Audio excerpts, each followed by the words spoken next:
বিদেশে থেকেও এদেশের মানুষের মুক্তির জন্য, এদেশে গণতন্ত্র প্রতিষ্ঠার জন্য, এদেশের মানুষের হাসি ফুটানোর জন্য, মুখে হাসি ফুটানোর জন্য নিরলসভাবে কাজ করে যাচ্ছেন।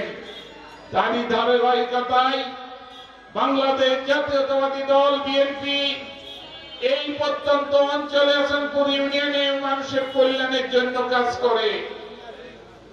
কাজ করতে চায়।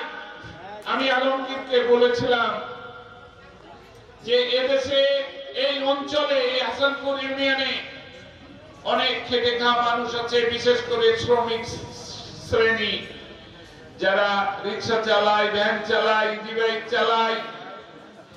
এমন শ্রমিকদের নিয়ে আমাদের একটি আয়োজন করা উচিত, তাদের সাথে মত বিনিময় করা উচিত। তাহলে তাদের কষ্টের কথা আমরা বুঝতে পারবো, আমাদের চাওয়া পাওয়া তাদের কাছে পৌঁছাতে পারবে।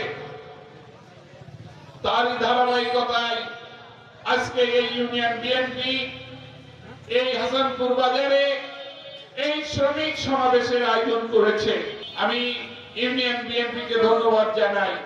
কথা বললে হবে না, কাজ করে দেখাতে হবে, মানুষের কল্যাণের জন্য কাজ করতে হবে। সেই ওয়াদা আলমগীর করেছিল, তারই অংশ বিশেষ আজকে এখানে পূরণ হয়েছে।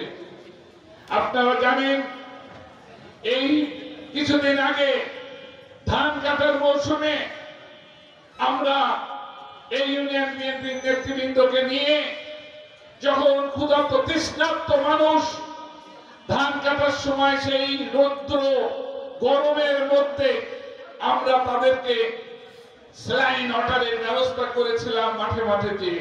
ভাইদের আমরা এখানে উপস্থিত করতে পেরেছি, তাদের সাথে দুটো কথা বলার সুযোগ আমরা পেয়েছি।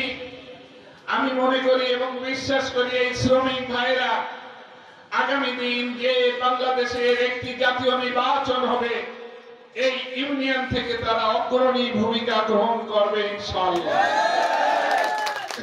প্রিয় ভাইরা, আজকে দেশি বিদেশি চক্রান্তকারীরা পূর্বে যেমন এই বিএনপিকে ধ্বংস করার জন্য ষড়যন্ত্র করে গিয়েছে, এখনো কিন্তু বিএনপিকে